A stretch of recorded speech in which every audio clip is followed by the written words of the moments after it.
Here we are, Here we are. 8 months pregnant. Yes. Hmm. So fascinating. With the life growing. Hmm. And today we would like to share a part of our story. Yeah. Part of our story together. Sit down here for a little bit, and both for you who are listening, but for us to kind of remember the different aspects of when we met, the work we did before, or where we were in our lives, and what led up to us being here. Yes. And it's both for us, but we also know that many people are curious, feel inspired by maybe some less normative ways that we do things and how we weave together emotional growth and spirituality and play and life together in different ways. Yeah. So we met like 1.5 years ago, something like that, at the Alive Tantra Festival. And I still remember Lee was the teacher, I was the participant. And I joined the fluid sexuality workshop. And I was so amazed. I was like, whoa, this energy, whoa, this... I've never tried this kind of exercises in this kind of ways, and this... Yeah, I'm really fascinated about this goddess in both the male energy and the female energy standing there holding the space. And I guess it makes sense to just share a little bit what fluid sexuality could mean, or what it is for me or for us. And I have worked with dance and movement and joy, community and inner work it's been my hobby, my life, you know. But the last maybe 5-6 years, this exploration of our inner polarities has just been really important for me, because society teaches us that men are in a certain way and women are in a certain way, and then men are more masculine and women are feminine. And I've never really resonated with it, because I see myself as a very fluid being. And it came to a point where I also realized I avoid being typical male or typical female, because I wanted to avoid the binary of society. But that also became very limiting. It's like, what is left? And that led me to this exploration of the inner polarities. Like, what if I don't reject anything? What if I can be all of it? And I received a lot of knowledge from other teachers who are dividing men and women. But then instead of dividing the men and women, I would use the same practices within me. And I would mix up people with all genders. And as you were saying, the goddess or the male. So we dance and you move. had both the warrior and the goddess. And so we're playing with archetypes. Yeah, so we see how can I embody all these different aspects. And that includes also like being in a female body, but I can have this kind of male potent sexual energy, or you can be in a male body and you can feel like super sensual and receptive, and what we would call like feminine. And taking that beyond gender, we are all of it. And I guess that's what awoke you. You didn't see a woman, you see a fluid being who wants to explore all of this, or is all of it. Is all of it, yeah. And it was also the first time for me to being guided into my own vagina or my own yoni and feel that and put a name on it, and so switching in the energies and being able to feel both in a different way. And that particular weekend I was definitely not looking to meet somebody. I had been in my trauma healing training and a retreat the 2 weeks before, and I was in a lot of process, and I was quite like on a thin thread, you could say. But on the bigger perspective, I had been on a journey to say no to a lot of, you could say, romantic sexual invitations, because I was looking for something more committed. And I knew that I had to start to say no to things that I didn't want, or stop trying to chase, people who are not available, and really just figure out what was right for me. And during this journey was also this question, do I want to have a child or not? And I had my teacher in the back of my head saying, Svagito, he said, like, you don't decide if you want to have a child, but you can help life with opening yourself up to it. So I had been on that journey for a while, like, okay, in any big decision, there's always a part within us that wants it, and there's always a big part that doesn't want it. And that's often what hinders us from getting where we want, because we are actually fighting within us. So instead of going into this kind of chase, like, now I decided, or I just accepted, like, I don't know, but I want to practice saying yes to a life coming my way, a child coming my way. And it came to this point where, it could be a long story, but to make it short, I had realized a lot of my fears of losing my freedom, of being alone, and then I had lost other fears of, like, what if I don't get a child? And I had surrendered to the fact, like, well, I can open myself up, and if it doesn't, it wasn't meant to be. And then I have my nieces and I have other children, and but I was like, well, but if I'm going to give it a shot, if I'm going to open myself up, I also need to meet a partner who's open for that, because at the time I wasn't ready to do it by myself. That awoke too much fear in me. So I made a list at some point. My auntie, actually, who's very spiritual, she told me, Lee, make a list and of all the aspects you want in the partner you want to find, and then you put it on your altar and you leave it there for a year, and then you let the universe work. And I like to try different things. Things work the more we choose to believe them, or put them into practice. And on this note, it said he can, or didn't say he, actually. It was a being, it's a bisexual. I didn't know what gender the person was. That was less important. But it said fluid. I didn't want to be with somebody who made me feel stuck in the binary. I wanted somebody who could mirror this. So it said fluid, and it also said, like, the grown-up in me had decided somebody who can sustain themselves financially. It's kind of like the boring stuff started to come. And who's super interested, or also share this world of inner development, or tantra, or this alternative world that I'm in. And then it said baby daddy or baby parent. So that was what I was in when I met you. And I remember, like, both the meeting and the curiosity about you, and walking to you afterwards and saying, hey, I'm Adam, and ending up in family groups. So we had the sharings together, and I felt I was sitting for 2 days and holding your feet. Just remember that tough process. Yeah, but it felt like, and I was so nervous, and she was like the teacher, and I was like, can I hold this space? Am I doing this right? And yeah, I was in the middle of sharing some of my process from the trauma retreat, and needed grounding, and I asked him. It's a very efficient tool, by the way, when somebody's emotionally overwhelmed, to hold their feet. It was very useful. You did it really well. And it was a very good way to connect. Just sitting, holding feet. I can do that.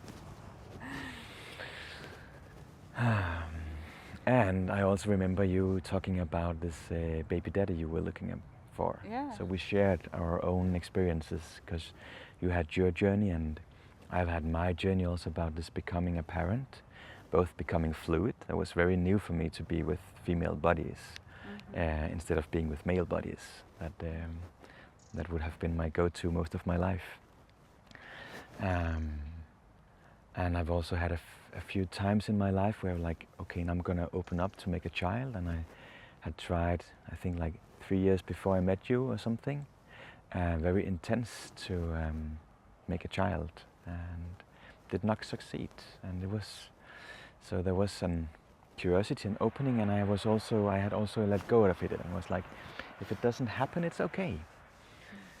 And you talked a lot about baby daddy. So holding feet and talking about baby daddy. It's interesting though, because I remember it as like you shared your story about trying to become a parent, and I shared my story, and it was just like Yes. an exchange. It was an exchange. And to me it was a little overwhelming because I had the curiosity, and I had no idea who you were. I'd never heard of you before. So a powerful and strong meeting that I'm very grateful for. And from my side, during that day, I'm very open, and when I'm in a vulnerable space, I'm really good at finding people who are also open to be vulnerable. So when I've been traveling to lots of festivals, many times I've been traveling by myself, and then I don't have that one person where I can, feel supported by or share my vulnerable things, and I somehow find them in the field. And this time it was you. We were 4 people in our sharing group, but you're the only one who was available. So it was like, oh, here is somebody who is available. Like, do you want to do some talk about vulnerable things and share some support? Yeah. And at the time, even though I was talking a lot about becoming a mother or opening up for a child, yet it wasn't crossing my mind that it was going to be you. It was just like I'm sharing. And then sometimes when I do these sharings, at the end, me and the other person, we laugh like, okay, here we got another one. In case I, stay single, I have some people I can call. Yeah, that was kind of how you ended. You added me to the list. I'm added you to the list. And I've done that many times, so I don't take that so seriously. I've never been added to a list like that before. Never. So to me it was a lot. Well, it is a compliment. I don't say it to just anyone. Mm-hmm. But at the moment, in the moment I wasn't. It was just like a nice person that I met. And then I had some space the day after, before I was flying back to Sweden. And then I just like, this person is nice. Let's have a brunch. Yeah. And so we did. I remember you wanted to go out for a pancake place. Mm-hmm. And I was like, hey, I want you home instead. Much better. So I made pancakes and So when did you have the first thought that like, no, this is not just like I think I had a nice brunch, like I want this, because it felt like you pulled me in. I think I had the feeling of the curiosity was very strong from the first the workshop, where I was like, this is interesting. I want some more of this. More of this person. Yeah. And then it was very easy because we were in the sharing groups together, and you talked about brunch, and you were like, I got you home and ordered a cab for you and made me pancakes. Made you pancakes. Make pancakes for people. It works. Yes. I pay their taxi and make pancakes. It works. Here it did indeed. And so for me it was a very natural, easy, like, I'm curious and I feel you're open, and after our connection with the brunch, I think the day after I invited you to become my tantric partner. Yeah, or even the same evening. I'm not sure. I was back in Stockholm and we talked on the phone. Something like that. It was very much in the flow. Yeah, and we didn't even make out that day. But we cuddled, and there was like some nice energy exchange that was like, whoa! I didn't see this thing coming, and then I had to go to the airport. So it was really like, oh, this is intense. This I didn't expect it. This feels nice. Okay, bye. Thank you. Bye bye. Yeah, and then you said like, yeah, maybe I'm crazy because you live in Sweden, I'm in Denmark. Do you want to be my tantra partner? And I've been a tantra teacher for 8 years, and I'm like, what does that mean for you? Could mean a whole bunch of things. Yeah, and to me it was very specific. That was my approach, my way of I've learned the tantric ways in having a tantric partner. For my first tantric partner was for a year, and that was an amazing journey. And from that, after that journey, I've had more journeys with others as tantric partners to explore myself. So that was the approach. Was I'm curious about this energy and this exchange, and this I can see potential that can grow something. I don't know where it's going to take me, and it was more like a calling of life. Okay, this feels good, and now I'm inviting, and you can say yes or no, and luckily you said yes. To become tantric partners, to meet and to share and to exchange and to... I think just to share what the invitation was, this is how I received it, is that because I said I'm actually looking for a more committed relationship, not for just play. And if you have given me like, hey, let's play a few years ago and let's just explore, I would have been like, yes, I love it, I want more process, more, you know. But now I was quite like, yes, but I am looking for something more committed. And what I received from you was, well, this tantric partnership or conscious partnership that I'm suggesting, it is like a contract where we decide to stay together for a period of time, where the process is in focus and not like the future plans or the romantic ideas, but we meet weekly and we suggest processes to each other, or meditations or play or whatever it is, and then we write diaries. So it's more like a deepening of getting to know each other. And I said, and getting to know about ourselves through the meeting of course, with like each how other. can we grow with the support of somebody else who's also ready to go deep. And then I said that, well, of course that is also what I want, but I'm also looking for a more committed relationship. But if I'm going to have a more committed relationship, I guess the best way to start it would be to do something like this, because you don't know whether you would work together until you have kind of let go a little bit about the future and spend time actually getting to know each other and do this deeper work together. So I said, if there is an opening for a continuation, that it could lead into a partnership and possibly a child together, then I am open. Yeah. But if you are in a phase in your life where you're like, I only want something not serious, only the process thing, and I know I don't want anything else, and I don't want to have a child in this near future, then to honor my own process, I said, then I will have to say no.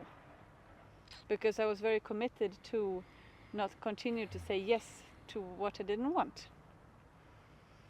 And then you said, well, that's not what I had in mind. But yeah, the door is not closed.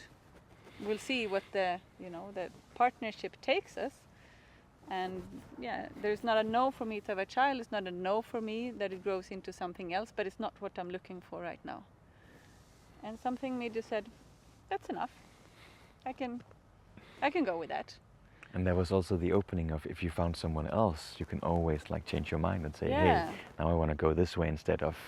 Because like you said, my approach was more the curiosity about exploring the inner work in the meeting. But it was something in me that was like, I cannot start a distance relationship to Denmark while I'm still looking for something else, because that will take the time I have. I'm also a limited time person. So for me it was like, okay, now I give all of my energy for this for some time. Yeah. And then I was like, so how long are you thinking? Like a year. And I was like, what, a year? That's like the same time as my longest relationships. And then something in me settled, because I have both quite an avoidant and an anxious behaviors in me. So I can easily find 1,000 reasons why this relationship is not a good idea and run away. And when I really open my heart, then there's this little girl inside of me, like, don't leave me, that comes up. And I realized that this partnership that you offered, the contract, it helped. I already had a lot of tools for working with these inner parts, because that's my main body of work at the moment, to work with the emotional grow up parts in us. But it just offered a safe space. So when the part of me that's like, this is never going to work, he's too much of this, or he won't, this is never going to work, then I was like, no, we're going to do it for a year. And that part that wants to run away is like, okay. And then when I get anxious, like, oh, we haven't spoken for a while, and it's like, oh, maybe he changed his mind, he doesn't want to have a child anymore, and then there's a child part in me that's like, and then I could also tell that part, like, no, we're doing this for a year. So the commitment part in that just really helped me in the structure to apply the tools I already have to take care of these younger parts of me that wanted to kind of destroy the relationship, and that has done so in the past without me understanding it. Now I could see it.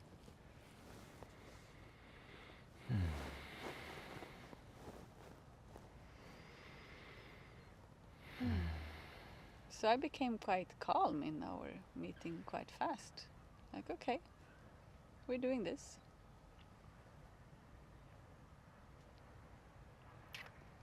And then I had one part of my saying yes to a child was really about trusting that life would also show me when the right partner would appear.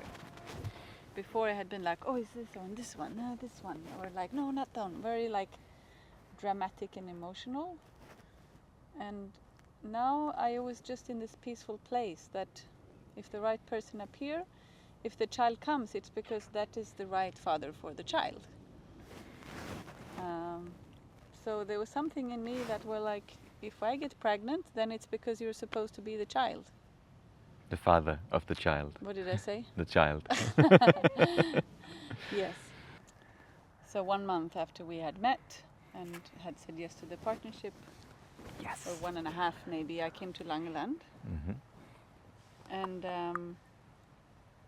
I was so in tune with this part that if I become pregnant, it's because I have found the right person or the right father.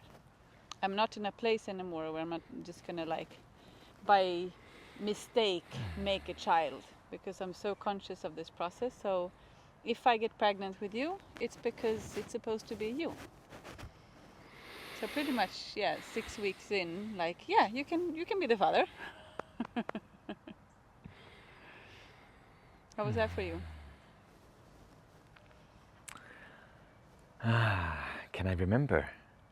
I can remember the process. I can't remember when you said it, or We were sitting by the fire pit at Langeland in the garden. I was sitting on those wooden yes. pieces. I suddenly have that image up. I remember Langeland. I remember you standing on a tree. And was that the first time we were at Langeland together? Mm-hmm. Yeah. I remember that one. To be honest, I can't remember my reaction. I can just remember that I kind of let go quite fast and said like, yeah, let's make a child. But I can't remember when. You can.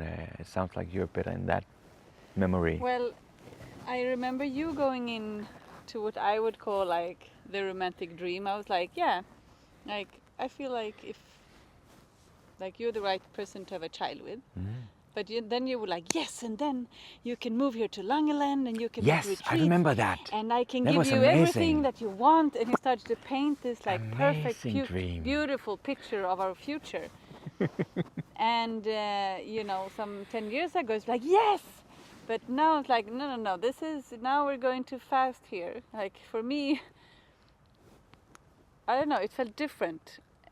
Energetically than saying yes to a child, even though other people might think like, well, isn't like 6 weeks saying yes to a child, but it just came very deep from within, while this felt like you became this teenage boy who was like, and I can give you this and we can do this and you can be the great teacher, you come to my retreat and Exactly. Come to Tranekær.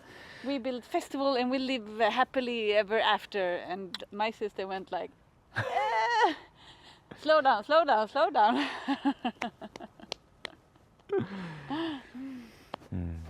And to me, it's much more to say yes to a child than saying yes to a dream like that.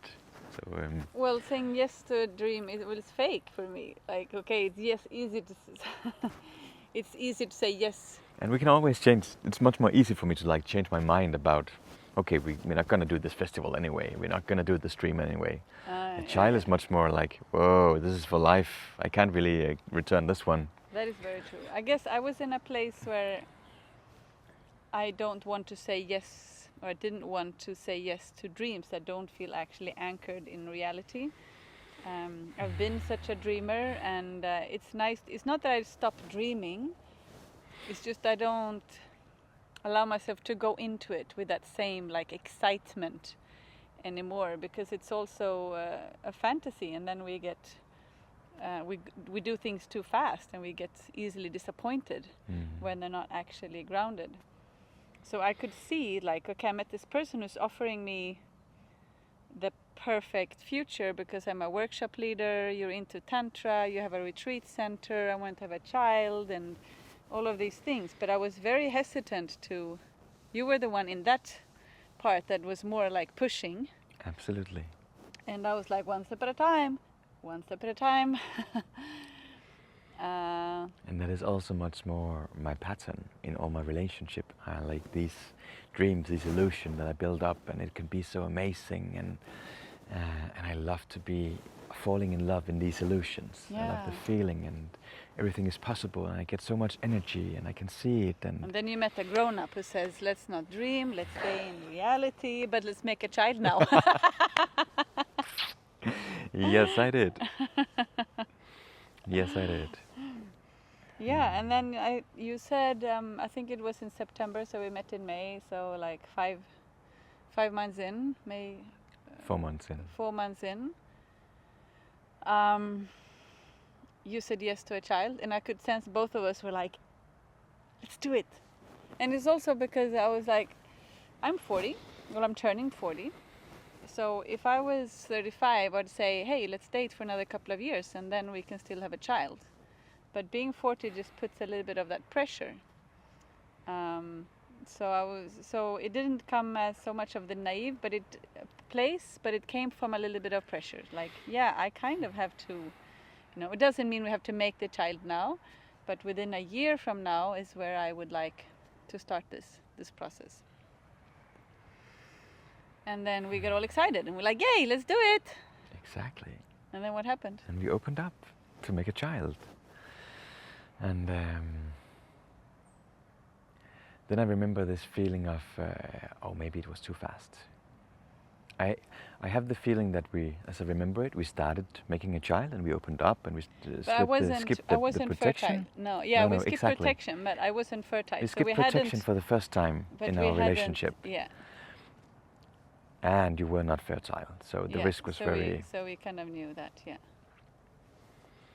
And then I remember you calling me and taking like a grown-up talk. Yeah, that's one of the scariest grown-up talks that I have taken. I went for a week training in family constellation, and during that week I could suddenly see the parts in us that had said yes to a child being a little bit like, I saw this image of us running a little bit above the ground, a little bit faster than time, and that it wasn't, it's so grounded, and that like a full-bodied yes. It was my part in like, oh, I'm already 40, I have to do it now, and you like, I have to say yes to Lee now because it's time. It's now. And then a friend of mine who was at this retreat, she turned to me and she's like, why don't you wait for a year? And my sister went like, but then what if he changes his mind? What if I don't get pregnant? What if... And then I could realize all these fears that I had been pushing away. And I was like, wait, but I don't want to say yes to a child from this place.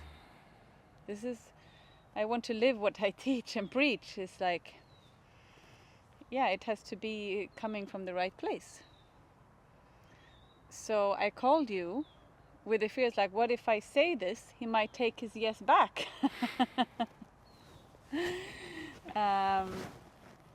And that also felt very scary. But I called you and I said, hey, I just realized that it felt like we are rushing. And I didn't want to take the yes back. I just wanted to postpone making the child so we could like plan better. And you were like, yeah, that's what I've been feeling too. Let's postpone it until January when we go to Thailand. Mm-hmm. And we're both like, yeah, we're so mature. But then during that month, until Thailand, you were like... We were so mature, but I also remember you like blaming me and saying, why didn't you call me? Why didn't you take that talk? Why didn't you? Why were you not the grown-up? Can I trust you? Are you? Isn't it a grown-up partner? You have found me. So I remember that part in it also. It triggered me that you had said yes, because I was still a yes to the child. I was just kind of like feeling that you were not really there, and maybe we should wait a little bit. And then it triggered me that I bought into the naive one who said yes, but maybe wasn't really grounded. And I was like, shit, I want to have a grown-up partner. Why do I have to be the mature one? And I saw like the future of the relationship. I'm always having the one to slow down, and can I not really trust what he says because he's so naive and says all these things. And he loves to dream and be in love. To dream. And I'm like, no, I cannot. I will be pulled into it, and then I have to be the one stepping out. And I was like, But then I think that became like a... It was a very important part of our relationship, actually. Really, to me, it was a very strong moment for the insight in ourselves and our patterns and what are we doing together. That just made our connection stronger, to me. Yeah, it did. And also, what I also teach or preach is like, instead of holding on to the illusions or the romantic dreams and trying to make them, come true, how can we consciously practice to recognize the illusions and actually crack the bubbles consciously? Because people they're so afraid of cracking the romantic bubble because then you don't know, and no, do the opposite, crack it. As soon as you can, crack it over and over again. And every time we the more the better. The more we cracked it, then I allowed myself to fall in love with you again, but from a new place. Yes. Where it's like, oh, I see you now. And it goes both ways. Yeah, so it's been like we've been falling in love with each other over and over again, because the more the bubble expands and we come further away from reality, the more we live in a fantasy romantic part than actually grounded in here. And do we dare to say, we both have this fear of, most of us have this fear of saying, what if I'm going to be rejected if I say this? Yeah. And what if I break this illusion and go and in then this... we become people that we are not with the people that we want to be our most true self with, because we're so afraid of losing them. And we want to be honest. Yeah. We want an honest and grown-up, authentic relationship. And then I had done so much work with attachment and understanding wounds of abandonment and knowing that this little part in me that goes like, will he stay? I had that part before I met Adam. So I'm like, okay, it doesn't have to do with him. This is a part of me, that that lives with this fear, and I'm just projecting it. So instead of taking it into the relationship, well, of course it's in the relationship, but I'm not, letting it steer. Yeah. And then we said, okay, we're gonna go to Thailand for a month. Then we have time to process and find. Pause. We have. I need a kiss. Oh, you need a kiss? I need a kiss. You're so sweet. So are you. It's really nice memory going back. Memory lane. Thank you. Oh, I feel like I'm falling a little more in love again. It's more often me. So it's nice that he's the one falling in love with me. I feel it right now. You're sitting here in the sun and sharing the being memories. So mature. Being so mature, yeah. Calling out your bullshit. Yes, please.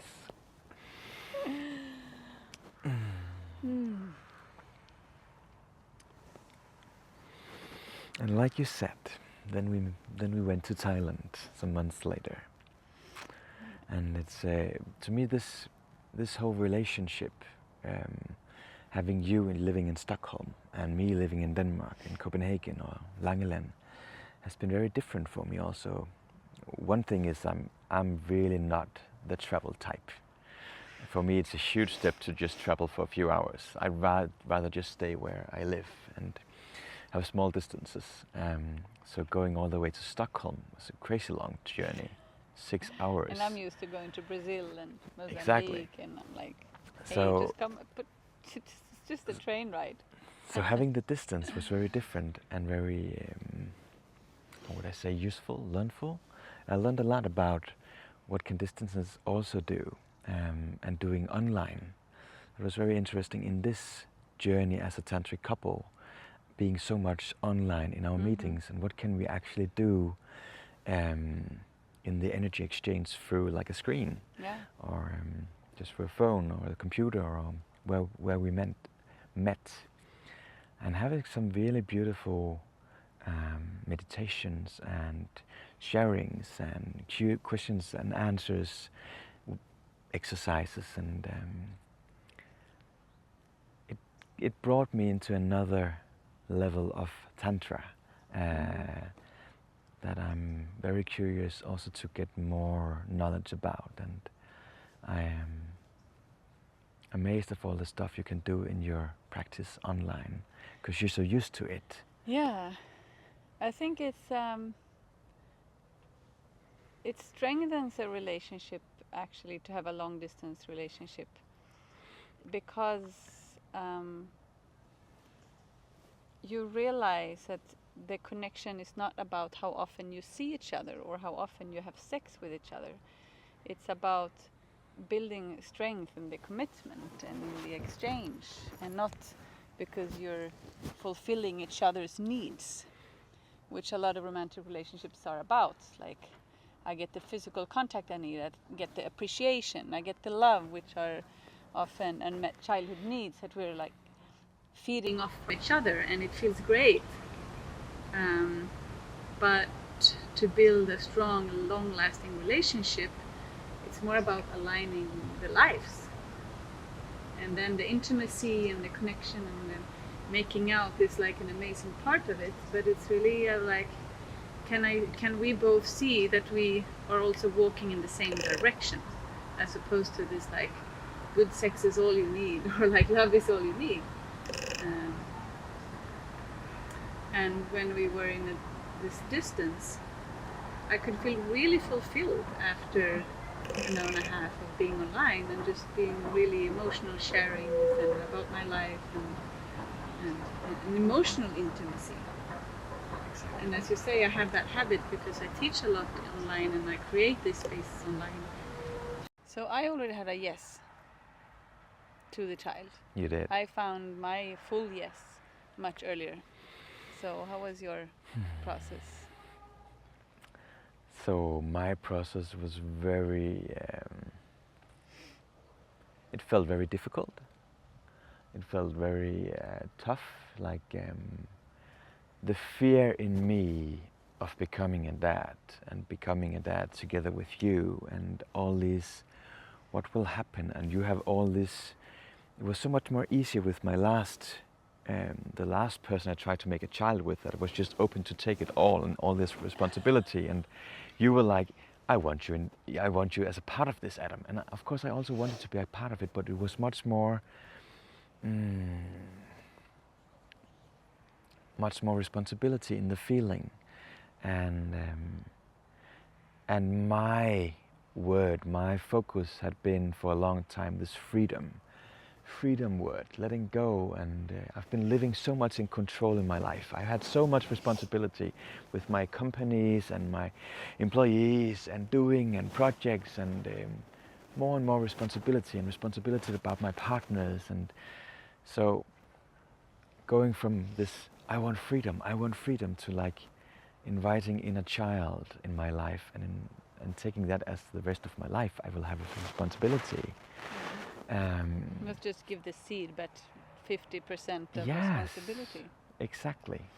Yeah. The financial responsibility, and the practical, and the being there, and the taking care of, and the giving love to, and all of the responsibility. And I'm so grateful that we had Nina to have these sessions, that we could do, like, she was our therapist on the side. That was my feeling of it. I could have one-on-one session with Nina, and I could have we could have pair sessions with Nina, and I could put words on my part, and I could hear your words, and I could feel your blaming or your whatever I felt, and I could like navigate in this. And I remember especially one time I went to the beach here at Kujum. There was a very beautiful spot where I could like walk out on the stones, and there was one tree standing out in the, I don't know how it was growing there in the middle of the stones out in the water, but it was. And I sat there and meditated on this becoming a father, inviting in a soul, and I had this strong vision of like a flower with both with roots down and 6 lines going out in 6 directions. With it was like kind of a tree and a flower at the same time, with 6 big leaves, and all the colors of the rainbow circulating in these 6 lines. And then in the middle was the egg, like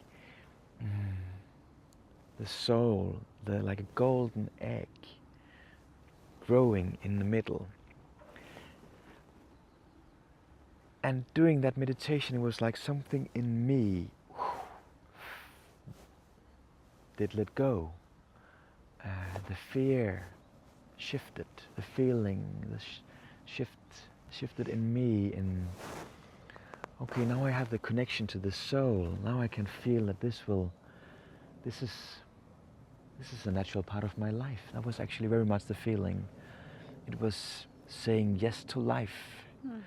Instead of focusing on control and focusing on fear. Instead of saying yes to responsibility, yes, you're surrendering to the life coming that wanted to come. Exactly. Because the life was already there, just waiting for me to say yes. And I took my notebook afterwards, and I drew this. I made the drawing, and I wrote some words, and I actually just finished this piece that is showing the vision with the 6 lines. I just saw it now, like an hour ago. I just finished it today. It was the last pieces made in it. Wow. With the silver branches growing, and the golden leaves in the ends, and the golden pearls on top, and all the rainbow colors. The egg growing just here. So that was for me a very strong, beautiful experience in our process of becoming parents, and saying yes to life. Having the feeling, the knowing that I'm being led. I don't know where this will take me, and I cannot control it, and I shall not control it. my responsibility is to say yes to life and be with, receive what comes and let go of what was. That was a very beautiful one. And then we opened up. Yeah. Then we went to this, there was a little temple on the island. The monk gave us a baby blessing. And then we went to the shaman, or the sea gypsy shamanic woman, where they also gave us a blessing, and spirits came down and said that everything will work out for you. Yes. She went into trance and channeled some Chinese ancestors, and they came down and said like, There yep. was so much support for us, so much support from everywhere. And this whole journey, we had a month in Thailand. There were so many symbols, and we had these Naga dragons all the time supporting us in fertility. And we went to the waterfall, we had a meditation, and then we walk out, and then there's a fertility goddess sitting by the waterfall. So much fertility. Yeah. And then I was fertile the last 5 days of Thailand. So it was also kind of built up. It's like, if we find the yes, we have these 5 days at the end of the trip. And I remember one day, one very special day when you were fertile, and we went to our little cottage, our room, and you opened up to like this energy of just taking in my semen, taking in my life energy. And I had the feeling of being totally emptied by you. I was like, just, it's all being sucked out, and a beautiful, amazing, like orgasmic energy floating around us. We made this ritual. We had all the symbols and the stones we have brought, and we had this little goddess fertility statue one of the person had made for us out of shells. And we had the... Also by coincidence that somebody just came and gave us. They didn't know we were talking about making a child, but suddenly there was like a fertility doll or a goddess statue on our altar, and the candles and the incense and the beautiful ritual and opening up. And people ask me, did you notice when you got pregnant? I said, like, I somehow felt it already before we actually made the child. Just like Adam felt the soul coming down already. Being here around us. Being here already just before waiting. we made the child. The day when we after a session with Nina, and we could like, having talked about all the fears, like, do we have a yes now? And then Adam said like, yeah, under these circumstances, now when I've talked through these things, I have a yes. And it was like my body was like, so it's like I became super fertile from the process of the yes of my body, of your body, and And then you thought I wouldn't get pregnant because last time you tried. Last time I tried, I made a lot of like effort of planning, and when are you fertile? So for us, I made IVF and all of these things, So for us, I made like a whole year plan. Okay, when are you fertile? When can we meet? Every month. It's like, what about December? When are you fertile? I'm like, what? We're talking about December, that hasn't even happened yet this year, right? And Yes. And then you forgot when I was going to have my period, like thinking about it. Obviously, I was very aware.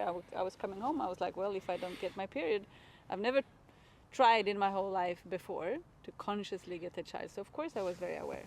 Yeah. So the first day or the day before my period was supposed to come, I did the test, and I was already pregnant. Yeah. First try. Yeah. And you had been like going to check your sperm if it was like a good quality. Yeah. And I call you, and he's annoyed and he's like tired. We had a conversation the day before, which was a bit annoying. And he's like, no, I don't have time to speak today. I was like, it's important. Like, okay, during dinner. And then he's like, I'm like, put on the video. He's like, no, but I'm cooking. Okay, I hear you're cooking, but I just need to see you a little bit. Like, okay. Feeling really not into showing my face, not into talking. And I'm like, did you check your sperm? Yeah, I did. I was like, well, you don't need to check it anymore. He's like, why? it's already good quality. And you were like, huh? And I said, Adam, I'm pregnant. And then you just kind of burst into like a laughter. Yeah. Det är som det skulle bli. Det är helt som det ska vara. Yeah, it's as it should be. Yeah, that's Exactly what as it should be. Okay, then it's as it should be. And yeah, this is 8 months later. And we're looking forward to meet this little life. Yes, we are The first indeed. question everybody asks is the gender, and we're like, let it just grow as a life. It's just, you know, that's what matters more. So, Yeah, we're yeah. welcoming life. We're welcoming life. A new life. Yeah. Yeah.